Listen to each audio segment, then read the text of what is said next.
uncorking the issues, pouring clarity into Temecula Valley politics. I'm your host, Grapevine. This podcast discusses political and civic issues. The views expressed are solely those of the host and guests and do not represent any political party, campaign, school district, or government entity. This podcast is not affiliated with any public office or governing body. This episode is called Neighbors Without Addresses. And today we're going to sit with a story that's been unfolding quietly across Temecula, Murrieta, and Menifee, sometimes politely ignored, sometimes loudly argued about, but rarely talked about with any real honesty. So let's start with a scene you probably recognize. It's a Saturday morning in Temecula Valley. The sun is already warm. You're driving past vineyards, planned communities with carefully landscaped entrances, and shopping centers where the parking lots are always full. Everything looks clean, intentional, curated. Then you stop at a red light, and there's someone living in their car. The windows are fogged up. There's a blanket in the back seat, a few bags tucked into the trunk. They're not asking for money. They're not bothering anyone. They're just there, trying not to be noticed. And that's usually when the internal dialogue starts. How did this get here? When did this become a thing? Why isn't someone doing something? But here's the truth. We keep dancing around. It didn't just get here. It didn't suddenly arrive one day, and it didn't happen because someone made a series of bad choices and deserves what they got. Homelessness in Temecula Valley crept in the same way housing costs crept up, quietly, incrementally. One rent increase at a time, one medical bill at a time, one job loss at a time, one relationship ending without a safety net underneath. In this region, homelessness doesn't usually look like tents lined up downtown. It looks like people rotating parking lots so they don't get ticketed. It looks like seniors sleeping in RVs because Social Security doesn't stretch like it used to. It looks like families doubling up until the lease says no more guests. It looks like people working full-time jobs without keys to a front door. And most of them didn't come from somewhere else. They came from here. They worked here. They raised kids here. They retired here. Some of them are still working here, just without an address. Now, every time this conversation pops up, someone inevitably says, well, what are the cities doing? Fair question. So let's actually answer it, not with press releases, but with reality. Let's start in Temecula. Temecula does have a homelessness outreach program. Outreach officers and staff go out and talk to people experiencing homelessness. They build relationships, they offer referrals, they connect folks to food assistance, healthcare, mental health services, substance use treatment, employment support, and housing resources. They work with Riverside County programs for rental assistance and housing placement. They partner with nonprofits. Community Mission of Hope helps with food. The Temecula Resource Center provides case management and basic stabilization support. Project Touch steps in with transitional housing, emergency shelter during colder months, transportation, job help, and long-term case management. All of that is real, and all of that matters. Here's the part we don't like to talk about. After all that outreach, after all those referrals, after all that effort, there's often nowhere for people to actually go. Because Temecula does not have large shelters. It does not have permanent supportive housing. It does not have enough actual housing units dedicated to people exiting homelessness. So outreach workers do the hardest part, earning trust, and then have to say, we're still waiting.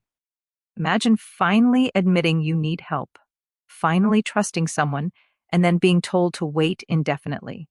That's not compassion failing. That's infrastructure missing. Now, let's drive a little north to Murrieta. Murrieta likes the phrase responsible compassion. And honestly, the idea behind it isn't terrible. Murrieta operates a homeless outreach team through its police department. These officers are trained to engage rather than immediately enforce. They work to connect people with services and reduce repeat emergency calls by addressing root causes instead of just symptoms. Murrieta is also part of a regional outreach effort funded through county and state grants. That means more outreach workers covering multiple cities, including Menifee, more coordination, more check-ins, more referrals. That's the progress part. Here's the familiar part. Murrieta also does not have large shelter capacity. It also does not have permanent supportive housing. So just like Temecula, outreach teams do the work and then hit the same invisible wall. It's like being told, yes, We see the problem and then being placed on hold forever. Now let's talk about Menifee. Menifee is one of the fastest growing cities in Riverside County. New homes, new developments, new residents, and with that growth comes higher housing costs and tighter rental markets. Menifee doesn't operate its own shelter. It doesn't have a standalone homelessness program. Instead, it relies on county services and regional outreach teams. Nonprofits like Project Touch serve Menifee residents too. County contractors handle outreach and housing navigation. Menifee is part of the regional conversation, but being part of the conversation is not the same as hosting the solution. Across all three cities, the pattern becomes impossible to ignore. Everyone agrees homelessness is a problem. Everyone agrees outreach is important. Everyone agrees housing is expensive. Everyone agrees something should be done. But when it comes to actually building housing, opening shelters, or committing land and funding, suddenly everyone agrees it should happen somewhere else. We want homelessness solved, just not near us. We want compassion, but quietly. We want solutions, but without inconvenience. That's not a plan. That's avoidance. Outreach without housing is like triage without treatment. Enforcement without housing is just musical chairs with human beings. And doing nothing is still a decision. It's choosing the status quo.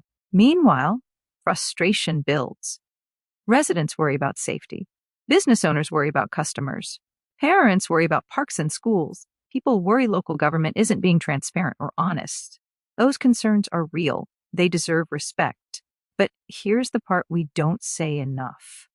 People experiencing homelessness are frustrated too. They're tired of being moved along, tired of explaining their story, tired of being treated like a nuisance instead of a neighbor who hit a rough patch. And here's the uncomfortable truth tying all of this together. Homelessness is not someone else's problem until it suddenly is. A rent increase, a medical emergency, a job loss, a family breakup. The distance between housed and unhoused is thinner than most of us want to admit, especially in a region where housing keeps getting more expensive and safety nets keep shrinking. So, what can the community actually do besides argue online and hope someone else fixes it? First, support the people already doing the work. Nonprofits like Project Touch and Community Mission of Hope are holding this system together with limited resources and a lot of dedication. They need volunteers, they need donations, they need people willing to help with logistics, food distribution, transportation, paperwork, the unglamorous work that actually keeps programs running. Second, give smart. Donating to coordinated programs that provide case management and housing navigation helps people move forward, not just survive another night. Third, show up locally. City council meetings, county meetings, housing discussions. These rooms are often empty except for the loudest voices. You don't have to speak. You can listen. You can submit a written comment. You can ask questions like, how many people moved into housing this year? Or what's the plan beyond outreach? Fourth, have honest conversations about housing, affordable housing, transitional housing, supportive housing. These options are uncomfortable. They raise concerns. But refusing every option guarantees the same ending. Fifth, change the tone. Push back on dehumanizing language. Correct misinformation. Refuse to turn homelessness into a threat or a punchline. That doesn't make you naive. It makes you part of the solution. If you or someone you know needs help, resources are available. You can dial 211 for Riverside County. 211 is available 24 hours a day for housing assistance, food programs, healthcare, and crisis services. Project Touch serves Temecula, Murrieta, and Menifee with case management and transitional support. Community Mission of Hope provides food assistance and outreach. For mental health or substance use support, Riverside University Health System behavioral health can be accessed through county intake or by starting with 211. If you're in immediate danger, call 911. If you're experiencing a mental health crisis, ask for a mobile crisis response team.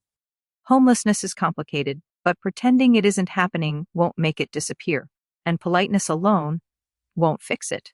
This has been Uncorking the Issues, pouring clarity into Temecula Valley politics. I'm Grapevine. Until next time, stay curious, stay honest, and remember, this story doesn't change until we decide to write a different ending.